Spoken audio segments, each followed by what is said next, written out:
Like skin on, you want to take that off so I can show you in another video how to fillet fish if you're not familiar.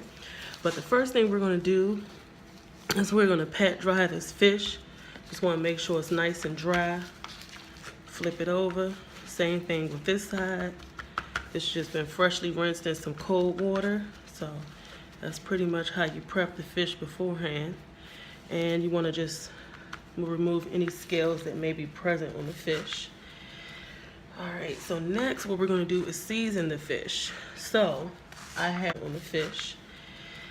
Alright, so next what we're going to do is season the fish. So, I have a seasoning blend right here.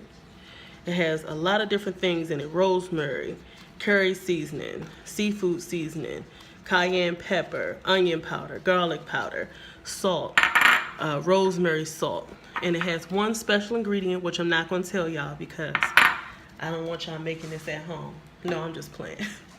I just named everything it has in it, so that's pretty much it. So first thing you're gonna do is you're gonna get, let me just scoot that camera over a little bit, get you a good view. So you're gonna get some spices and you're gonna season it nice and good. Make sure it's covered in this seasoning.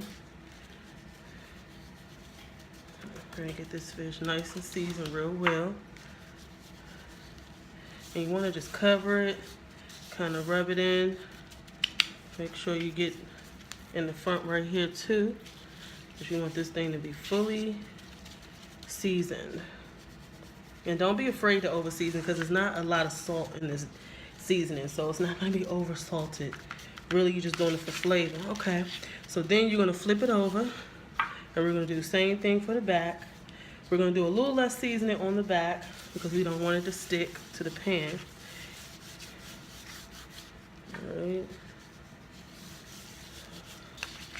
Let me get that nice and seasoned up real good.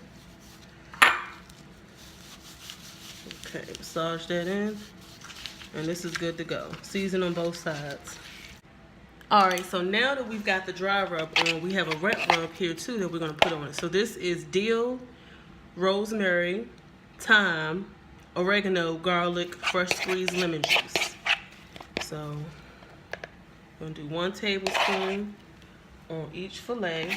This one needs a tablespoon and a half, it's a little bigger. All of that right here. Alright, now we're just going to rub it in. You see that garlic and those fresh herbs? Really good. Alright, and we're only doing one side with the marinade. So we're going to transfer this over here. And we're going to do the same thing for this one. Let's get that wet rub nice and rubbed in. Fresh dill, oregano, thyme, rosemary. Get that rubbed in there nice and good. And some garlic. Alright, so we've got both. Yes, the security account.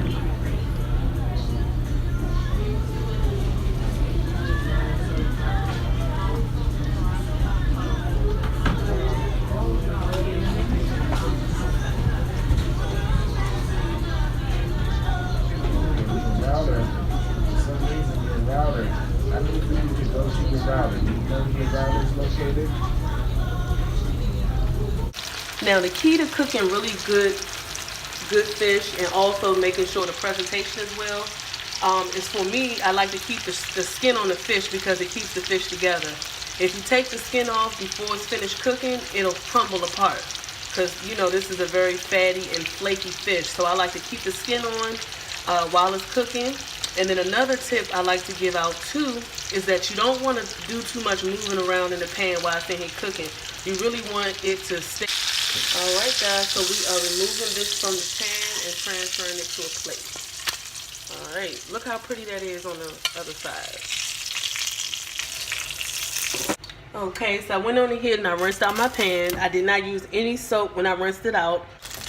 Alright, so that's melting down nicely. Just want to put it on medium heat.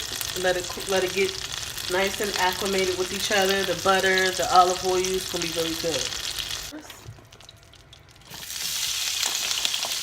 And our purple onions, you can use white onions, those are perfectly fine. Any type of onions that you already have on hand are fine. It doesn't have to be purple. I just like the sweetness of the purple onion, so I use it for cooking, but perfectly fine if you use any other type of onion. It won't change the flavor of the dish.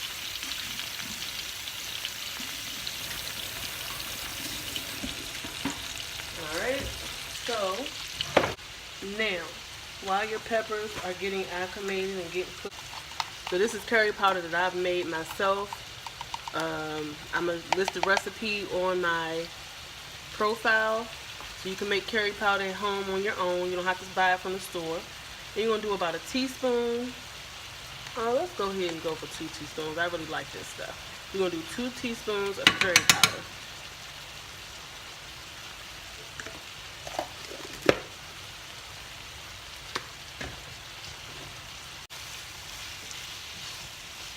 Get that mixed up in there. And we're going to let that cook down. Now you don't want your peppers to cook down too hard where they're soggy. So we're just going to let this get wilted. Wilted, still firm, still good. But just a little wilted. Alright. This smells amazing. That curry powder is what's happening. Okay? So you let that cook down for about 1 or 2 more minutes. This is cooking down nicely. These peppers are nice and wilted, but not soggy. So we're going to make a little spot in the middle. And we're going to do 1, 2, 3 tablespoons of flour. I'm just going to whisk that into there nice and nice. Nice and sweet. With that. And that's going to be the basis for our gravy. See that? You should get rid of all those little flour balls. Okay. Alright. So we got the basis of our gravy going. Now, we're going to add in some fresh coconut water. Bet you wasn't expecting that. Crank that heat up a little higher. Fresh coconut water. Get that added. That gravy get going. Look at that. So we're going to do about a 1/2 cup of coconut water. Add it in slowly, guys, because we don't want this to get too thick too fast.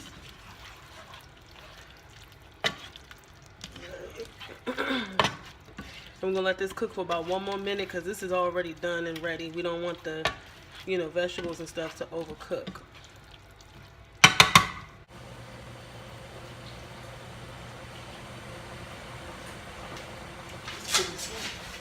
This takes no longer than about a minute for it to cook, so definitely wash your squash. Do not walk away from it, because if you overcook it, it'll get soggy. We're adding in the broccoli. Broccoli is going to take about 2 minutes, 2 to 3 minutes, give or take. You'll know that it's done once the color starts to brighten up. It's going to appear to be really.